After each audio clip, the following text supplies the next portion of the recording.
Paz e bem, meus irmãos e minhas irmãs. Estamos no terceiro domingo do tempo comum, dia 25 de janeiro.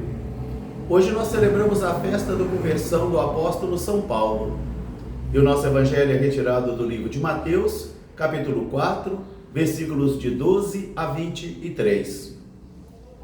Naquele tempo, depois que Jesus ficou sabendo da morte de João, ele deixou a Judéia e foi para a Galiléia. E foi viver em Cafarnaum, que fica às margens do mar da Galiléia, para que se cumprisse a palavra do profeta Isaías, que disse: Zabulon e Naftali, cidades do caminho do mar, que ficam do outro lado do rio Jordão. Aqueles que viviam nas trevas viram uma grande luz, e aqueles que viviam na sombra da morte também brilhou para eles uma luz. A partir daquele momento, Jesus começou então a percorrer todas as cidades e anunciava o evangelho do reino. Enquanto ele passava à beira do mar da Galiléia, ele viu dois irmãos, Simão e seu irmão André, que lançavam as redes ao mar porque eram pescadores. E ele lhes disse: segue-me, e eu farei de vós pescadores de homens. Imediatamente eles deixaram tudo e o seguiram. Um pouco mais adiante, Jesus viu outros dois irmãos, Tiago e seu irmão João, filhos de Zebedeu. Eles estavam na barca com o seu pai, Zebedeu, porque estavam consertando as redes. E Jesus lhes disse também: segue-me. Imediatamente eles abandonaram as redes e o pai e seguiram Jesus.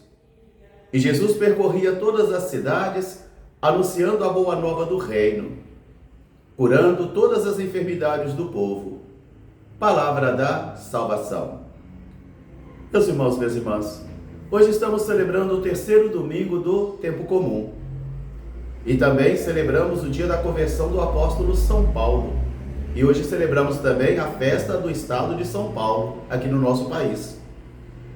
E o apóstolo Paulo é o grande apóstolo dos gentios, aquele que vai fazer de toda a sua vida um momento todo propício para evangelizar, e como diz ele, sem retórica e sem persuasão, para não retirar o poder e o valor do evangelho de Cristo e o poder da cruz de Cristo.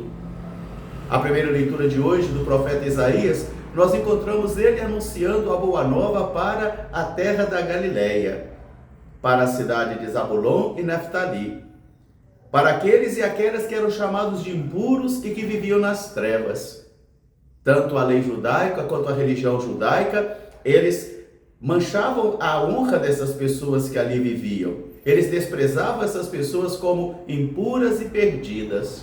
Por isso essas pessoas eram mal vistas pelo preconceito judaico, tanto civil quanto religioso.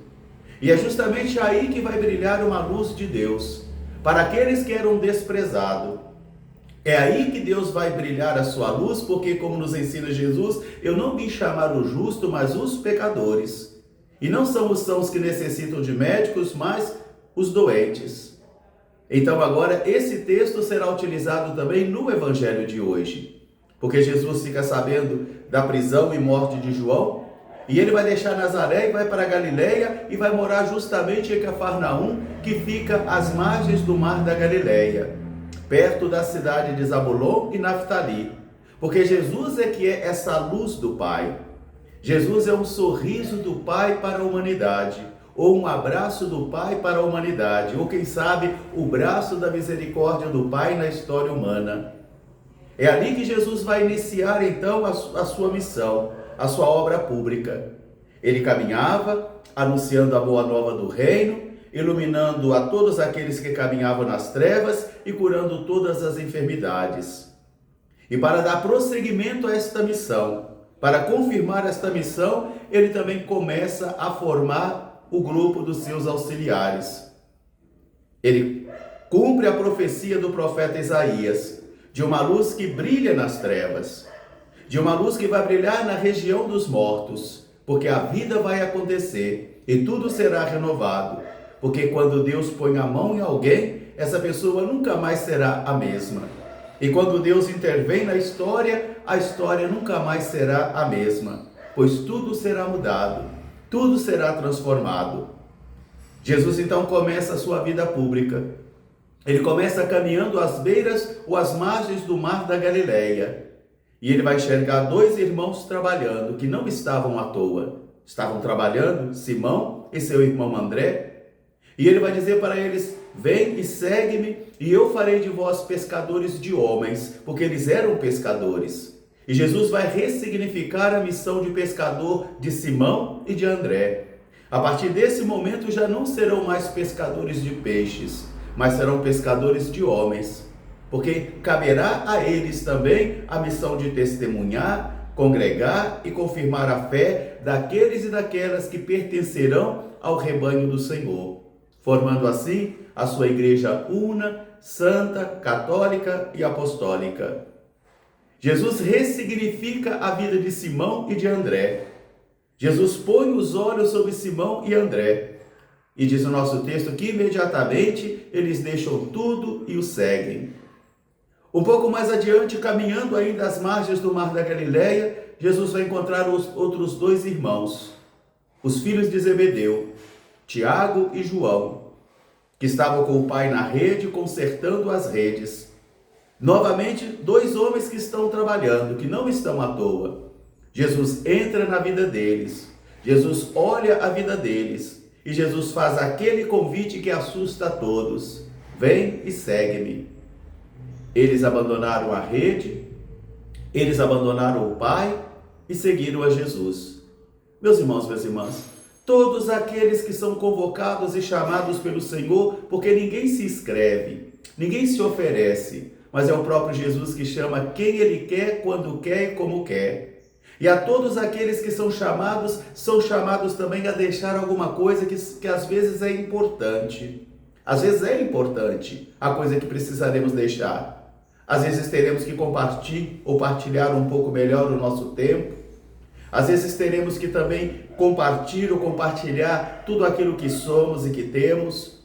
E tudo isso porque vimos o Senhor, porque sentimos a presença do Senhor, porque fomos convocados pelo Senhor para sermos testemunhas dele. E Jesus começa então o seu ministério dizendo: convertam-se e creiam, porque o reino de Deus está próximo. O reino de Deus está próximo de todo aquele e aquela que encontra-se com Jesus, que sente a interpelação de Jesus. Por isso, todo o ministério de Jesus começa com essa palavra: convertam-se e creiam no Evangelho. Quer dizer, mudem o modo de pensar, mudem o modo de agir. Não é somente trocar a maquiagem, não é somente trocar de roupa, ou trocar de igreja, ou trocar de lugar, mas é mudar a vida. É a metanoia que o apóstolo Paulo nos convida a realizar. Uma metanoia, que é uma mudança profunda da alma e do coração por causa da interpelação do Senhor. O Senhor necessita de homens e mulheres renovados. Por isso o Senhor é que renova. Convertam-se e creiam no Evangelho. E Jesus começa então a chamar os seus auxiliares e percorria todas as aldeias e cidades, anunciando o Evangelho do Reino e curando todas as enfermidades. A segunda leitura de hoje aos Coríntios é uma carta de unidade diante de uma comunidade que está dividida em ideologias, porque os cristãos não pensam todos do mesmo modo, nem se vestem todos do mesmo modo. Isso não significa comunhão. Comunhão é comunhão na pluriformidade das culturas, pluriformidade dos pensamentos. Agora, a nível de fé, não. A nível de fé, nós temos que ter a mesma fé. Agora, se um é atleticano, cruzeirense, flamenguista, isso aí são acidentes da vida e não precisamos pensar todos do mesmo modo. Por isso, a comunidade dos coríntios experimenta uma divisão interior e o apóstolo pergunta: será que Cristo está dividido? Será que foi Paulo que morreu, foi Pedro, foi Apolo? Porque cada um é partidário de um desses homens?